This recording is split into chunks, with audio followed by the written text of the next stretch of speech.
Photography തൊഴിൽ മേഖലയിലേക്ക് അധ്യാപകരുടെയും സർക്കാർ ഉദ്യോഗസ്ഥരുടെയും കടന്നുകയറ്റം തടയണമെന്നും സർക്കാർ ആവശ്യത്തിലേക്കുള്ള മുഴുവൻ ഫോട്ടോഗ്രാഫി ജോലികളും യൂണിയന് കീഴിലുള്ള യഥാർത്ഥ ഫോട്ടോഗ്രാഫർമാർക്ക് നൽകണമെന്നും photographers and videographers union Kanhangad area സമ്മേളനത്തിൽ ആവശ്യപ്പെട്ടു.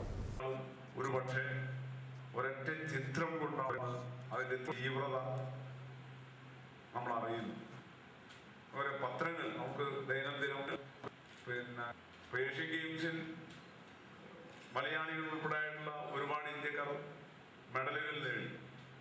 അതിനെ വലിയ വാക്കുകളിൽ വിവരിക്കാൻ പറ്റുന്ന ലേഖകർ അവർക്കുണ്ട്. അങ്ങനെ ലേഖനങ്ങൾ അവർ എഴുതിയിട്ടുമുണ്ട്. പക്ഷെ ആ വിവരണത്തെ, ആ ഒരു വാർത്തയെ വായനക്കാരനെത്തിക്കണമെങ്കിൽ അവർക്ക് നിർബന്ധമായിട്ടും ആ സ്പോർട്സ് പേഴ്സന്റെ ഒരു ചിത്രം കൂടിയേ തീരും.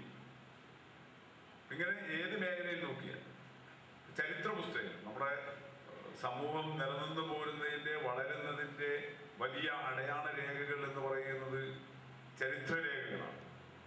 ഏതോ പഴയ കാലം തൊട്ട് ഏറ്റവും പുതിയ കാലം വരെയുള്ള ചരിത്രം. ആ ചരിത്ര പുസ്തകങ്ങളിൽ എത്രയും വിശദമായിട്ട് കാര്യങ്ങൾ എഴുതി വെക്കാം, വളരെ സൂക്ഷ്മമായിട്ട് കാര്യങ്ങൾ എഴുതി വെക്കാം. പക്ഷെ അത് ഒന്നുകൂടി ആധികാരികമാകണമെങ്കിൽ ആ ചരിത്രകാരന്മാർ ചെയ്യുന്നത് അതിൻ്റെ ഒരു ഫോട്ടോ കൂടി ചേർക്കുക എന്നതാണ്. ബന്ധപ്പെട്ട അവർ വിവരിക്കുന്ന ഒരു ചരിത്ര സ്മാരകത്തിന്റെ, ചരിത്ര വസ്തുതയുടെ ഒരു ഫോട്ടോ ഉണ്ടായിത്തീരുക എന്നതാണ്.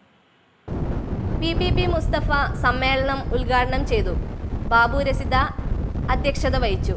Vinod Chaitanya, K Surendran, PC Sreejith Kumar, AR Babu, Hariprasad എന്നിവർ പ്രസംഗിച്ചു.